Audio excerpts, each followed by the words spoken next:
of course, you're once again on MMA Oddsbreaker. This is Before the Bell. That's Nick Kalikas. I'm Frank Trigg. This week, we got two big heavyweights getting ready to do some battle here Saturday, June 10th. Lewis and Hunt in New Zealand, Auckland, New Zealand, are getting ready to smash up. It's going to be interesting, but first we got to get into number 8, Derek Brunson, with number 15, Daniel Kelly. The United States Navy veteran, from Derek Brunson, with Daniel Kelly from Australia. This is an interesting matchup for me. Even though the rankings say 8 and 15, I think the fight's a little bit closer than it's actually saying it is. What do you see when you see this fight, Nick? It is closer. I mean, you got to give Dan Kelly a lot of credit for what he's been able to accomplish. I mean, his win over Rashad Evans, for him, that's huge. I mean, that's a marquee name on your resume. And I believe that the guy has been working very hard. I mean, he's kind of overachieved in the UFC thus far. So he puts a lot of pressure on you. He's got a good judo background, and so that means he's got a good ground game to go along with it. And his constant pressure on the feet, man. I mean, he's not the quickest. He's not the strongest, but I tell you what, he's a tough out because he does put that pressure on you, and his boxing's not too bad. So it's definitely not an easy out for a guy like Brunson, but Brunson's a decent favorite for a reason. You look at Brunson's record, 16-5, and Daniel Kelly's record is 13-1. You would think that Daniel Kelly, that record, would be a little bit higher up in the rankings. Is there a reason why he's only 15 and not higher up? I think it's just that respect factor is still not quite there for him yet. You know what I mean? I think a lot of people are thinking maybe he is overachieving and he hasn't really, earned that ranking yet. But I think, if he pulls a win over Brunson here, Brunson's a minus 280 favorite. The comeback on Dan Kelly is plus 240. So if he pulls another upset win like he has been pulling off, then you cannot deny the guy. He definitely deserves to be in the top 10 and just keep on climbing that ladder. But I think it's still, a lot of us fans and, followers have a lot of respect for him, but is he a title contender one day? I don't know. It's hard to believe that a guy like that in his position can actually make a run towards the title or get that kind of respect out there. But, credit to him. He's really done a lot of good things recently. And correct me if I'm wrong, Nick. He's been the underdog in his last 3 fights, and he won all 3 fights. Is that correct? Yes, that is correct. The guy continues to be an underdog, and he continues to pull through. Yep. Is he a guy that some people now are starting to look like they're trying to put in parlays just because of his record? You don't really. Dogs don't really have to be put in parlays. A lot of people will just bet him straight out. But yeah, it is a guy that people are looking to put a little bit of money on, honestly. So the sports books, even though the line's increasing a little bit, more parlay action is coming in on Derek Brunson. And some straight bets as well. But still, there's going to be some dog action definitely on Dan Kelly because a lot of people do, again, respect what he's accomplished. And with Brunson, he is a very a great athlete in his own right. Obviously, his wrestling background is what gets the job done for him more times than not. But now recently we've seen him be aggressive on the feet. He can knock you out on the feet as well. His stand-up's definitely getting better. He does tend to get a little sloppy at times and maybe a little bit over-aggressive at times as well. And he's been, knocked out. So his chin is a little bit suspect, but his cardio as well. But he's kind of addressed those issues recently, especially with the cardio, it seems. So if he fights smart, he's the explosive athlete that can dictate where the fight goes and the tempo and everything. So I think it is his fight to win or lose. But again, I wouldn't, at minus 280 where the price is now, there's no value there. You stay away from this fight. I wouldn't necessarily bet the dog here, though, either. This is, for me, it's a total pass. Just stay away and kind of watch what happens because I do think Daniel Kelly's run probably comes to an end this weekend. If Daniel Kelly were to win this fight, how would he be able to do it? I think he probably catches Brunson maybe late, maybe the end of the second round, early third round. He possibly catches him on a feet in an exchange. Or if Brunson's not able to get him down and control the ground enough, then maybe he can steal a decision as well. So, but I think his best path to victory is definitely like catching that chin and trying to put Brunson out, honestly. I think that's the only way he's basically going to win. It's going to be hard to get a decision win over a guy like Brunson. For Brunson to win, and even though he is the favorite, how is Brunson going to win this fight? He could do a lot of things. Obviously, we just talked about his wrestling, so he can typically control where the fight goes, and he can win on the scorecards. Now, of course, judging is atrocious, so you just never know with how people are going to score close competitive fights. But he can dictate the pace of the fight and win on the cards if needed. But more so than that, I think it is his fight to win or lose, especially on the feet. I think with his newfound, confidence on the feet, he's been knocking people out recently. I know that Whitaker fight was a little bit of a setback for him, but then he bounced back. Honestly, he bounced back pretty nice because the Anderson Silva fight, despite it being a loss, a lot of people actually scored it his way. So I know it's kind of a loss on his resume, but I think the fans out there realize that he probably won that fight. And, it was a close fight, but the lean was towards him, honestly. And so he proved that against a legit lethal striker, even though Anderson Silva's on a bit of a decline himself, he's still a dangerous guy to be in there with. And, he's proven that as well. So I think he can outstrike Dan Kelly. I think he's going to be explosive, and he can land that one-punch knockout early on. Dan Kelly has gotten knocked out in the past. I mean, he's not getting any younger, so his chin is going to be a little suspect as well. So I think it's going to probably be Brunson by knockout. Let's move on to Lewis and Hunt, the main event. Extremely a tough fight for me to look at. Of course, Mark Hunt right now is the oldest competitor right now. I think he's 43 in the UFC, but he's still got a lot of mileage left. He's not a guy that's falling apart, that is looking or should be retiring anytime soon. Derek Lewis is ranked 6. Mark Hunt is ranked 7. Lewis comes in with an 18-4 record versus Hunt's 12-11 record, which really doesn't give him a lot of just that he's got, but really. Hunt's never really improved since he got over, even from his Pride days. He's never really got any better. He's always been a kickboxer that's done MMA. He's never really learned how to stay out of submissions. Never learned how to keep the fight on his feet if he has a guy that knows how to wrestle.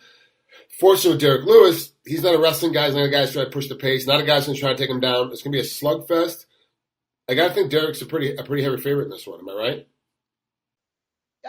Not really a heavy favorite. He's minus 135. The comeback is plus 115 on Hunt. So he's a slight favorite. But I agree with you. I did open it a little bit higher. The betting action came in on Mark Hunt as a dog. And, I mean, he's always getting respect from the bettors out there. Because, again, I mean, similar to Dan Kelly, in a different way. I mean, Mark Hunt obviously has accomplished even more than Dan Kelly has in his career. But, I mean, he's the type of guy that put in the work and he got better. I mean, he really made himself a threat in the heavyweight division. Of course, we all know his striking ability, his knockout power is, top of the line as far as the heavyweight division goes. But, I mean, his takedown defense has improved. His submission defense has improved. So he's put the work in, and a lot of bettors love his knockout power. And honestly, Derek Lewis has been KO'd in the UFC already. It's been a while now because he's been on a nice little roll. But, I mean, a lot of people believe that this is a bad stylistic matchup because if Lewis can't get it to the ground, Mark Hunt's obviously the better striker.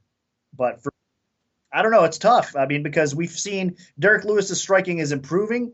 And in my opinion, Mark Hunt is hitting that decline spot where if he doesn't win in round 1, then round 2 is going to be a little bit tougher for him. Round 3 gets a little bit tougher for him as well. So the longer this fight goes, it definitely favors Derek Lewis. And, man, that seems to kind of be a pattern here with Derek Lewis, right? I mean, he almost outlasts a lot of his opponents and finds a way to finish him. I mean, he did it with Abdul Rahimov recently as well. So, and if he gets on top of you, if he gets the takedown and has top position against any of these heavyweights, he is lethal with that ground and pound. He can finish most people. So Derek Lewis in top position is scary, especially if you're fading and you're getting tired as the fight goes on. See, you and I completely disagree on Mark Hunt. You say he's gotten better with his takedown defense. He's gotten better with his submission defense. I'm saying he hasn't gotten any better since he's been in prime. Like, it's been 10 or 15 years. We have not seen a different Mark Hunt. He comes out there, he kickboxes, he fights, he makes an MMA fight into a kickboxing match. And guys that want to keep it there, he has a shot of beating because he knows how to break their jaws and break their noses and hits extremely hard. But the guys that know how to take it down and get it to the ground, he can't do anything. He's never really learned in that stuff. And you're saying the exact opposite. I got to think that Derek's going to win this fight relatively easily. And at the price that you gave me, the number's not really good enough for me to take a stab at Mark Hunt. So I'm kind of going to leave it alone. What is your professional opinion when it comes to the betting side of this? Do you think Derek's going to win the fight outright, but we got to put our money on Mark Hunt? Or do you think Mark's going to win the fight outright and the money still goes on Mark Hunt? Like I said, a lot of people are respecting Mark Hunt. We're starting to see some action back on Derek Lewis. Now, I think the action on Derek Lewis is probably a little bit more correct at this point. Now, again, I don't have a ton of confidence in him, though, because, I mean, he is facing a guy that could put his lights out quick in Mark Hunt. So, and I do think he's gotten better, man. I do disagree with you. I think since his Pride days, he's put in some work, and that takedown defense and that submission defense has improved a little bit. But he can. I mean, look at Stipe. Stipe was able to take him down.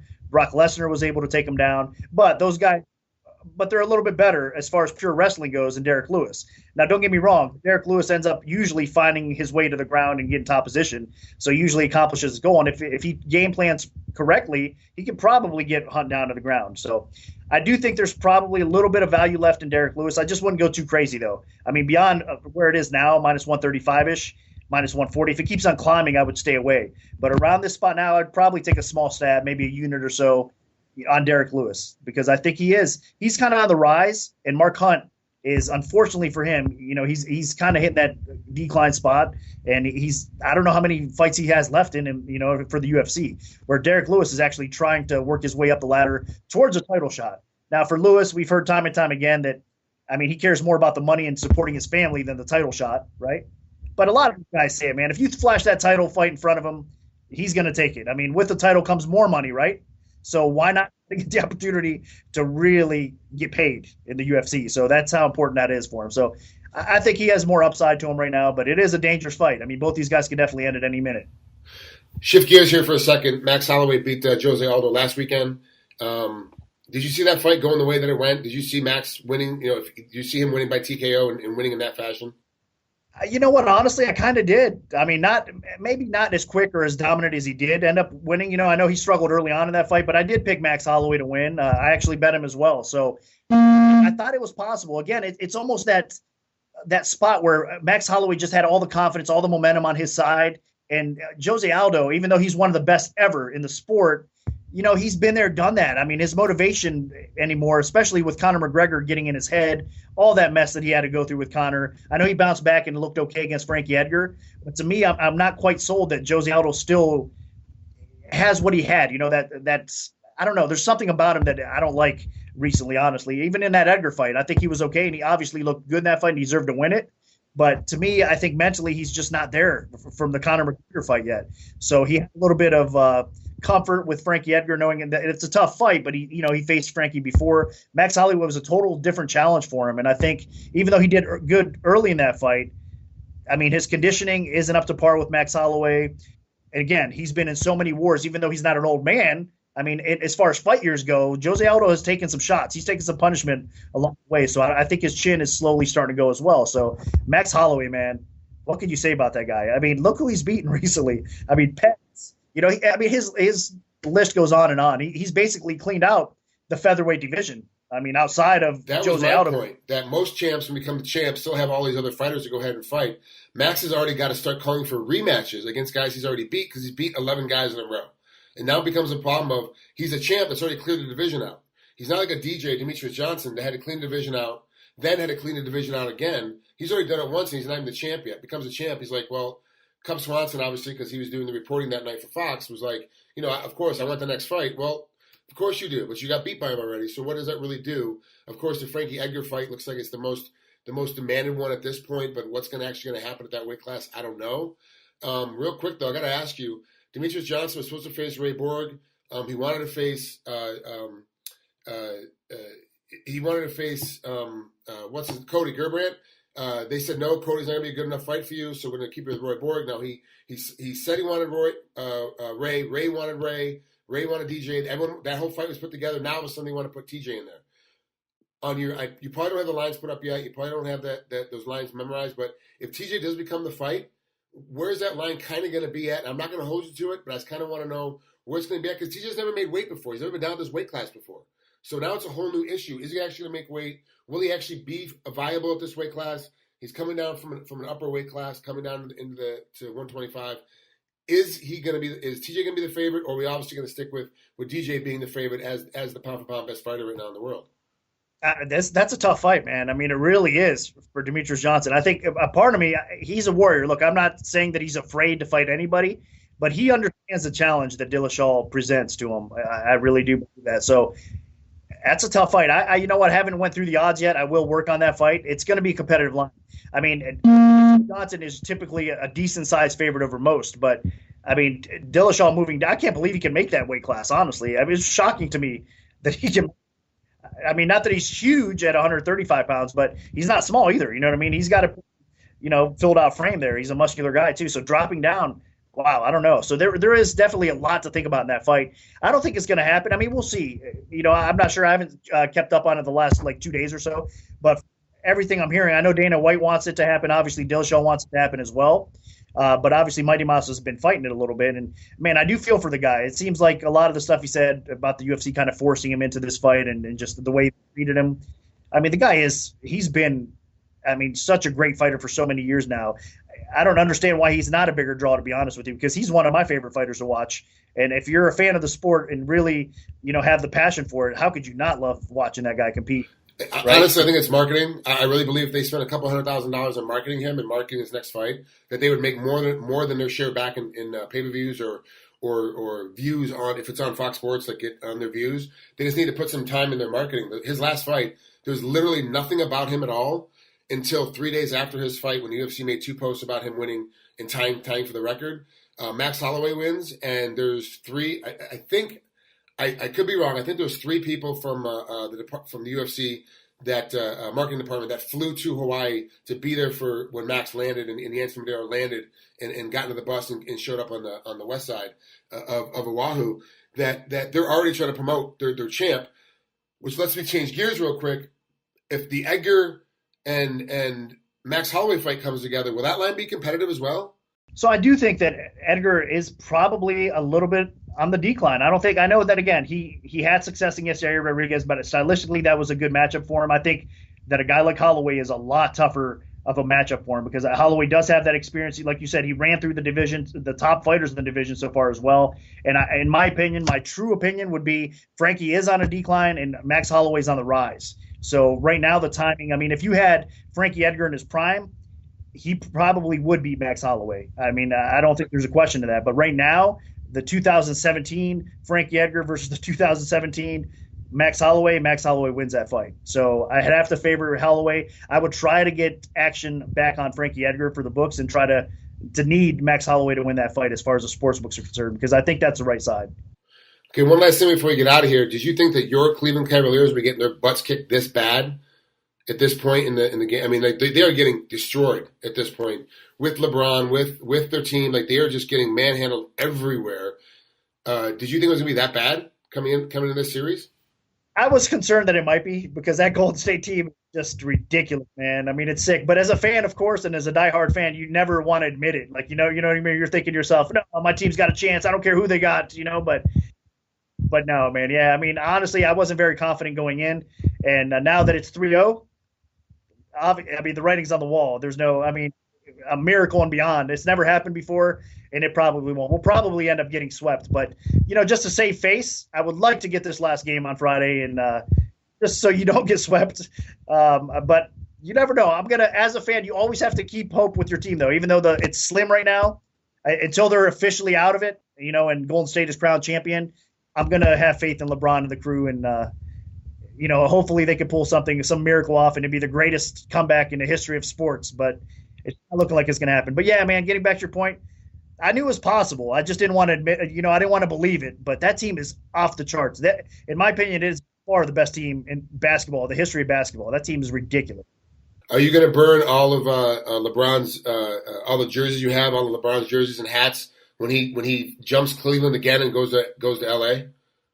Yeah, that's what they're saying now. No, you know what? I was, all of us were really genuinely, heartbroken when he left the first time. It's all by surprise, man. I mean, it was a stunner. We didn't think he would actually do that. So, no, this time, the guy, he came back. He played, just coming back alone and making us contenders again and winning a championship for, Cleveland, everything that he's done, he does definitely get a pass. What more could you ask from the guy? You know what I mean? So if he wants to finish his career elsewhere, so be it. May he be happy. I don't like it as a fan. I want him to stay, of course, but no, it wouldn't be the same situation. I think we'd be a lot more lenient as a group of fans here in Ohio if he does leave. Now, a lot of heartbroken people, I'm sure, but still, it wouldn't be the same situation. He wouldn't be that heel like he was when he left us, to go to Miami or whatnot. So it's a little bit different now. We got the championship. Can't be too greedy, but at the same time, you want him to stay because I'll tell you what, without LeBron James on that squad, obviously – we don't make the finals, but we probably don't make the playoffs. Yeah, honestly. Yeah, you probably don't make the playoffs. Well, we got a little off topic today. Usually we just stick with MMA, but I had to break into a little bit of basketball here at the end because Nick Kalikas is such a big Cleveland fan and loves Cleveland sports all the way around. So for him right now to be down 3-0 to the Washington, to the Warriors rather, not to Washington, but to the Warriors rather, it's hurting him. He's a lot more sad than he's giving us right now on this interview. Like he's really, really upset right now. It's hurting him at his core that he's getting beat up this bad. I was there at the game yesterday too. So that's a heartbreaker right there. That's the thing. It's devastation, right? Because all the fans were getting into it. They came back and took the lead with 38 seconds left, man. 38 seconds left. They came back and took the lead. So unreal. And they still lost. Yeah, they still lost. I'm probably going to go again Friday though too. I mean, we'll see him.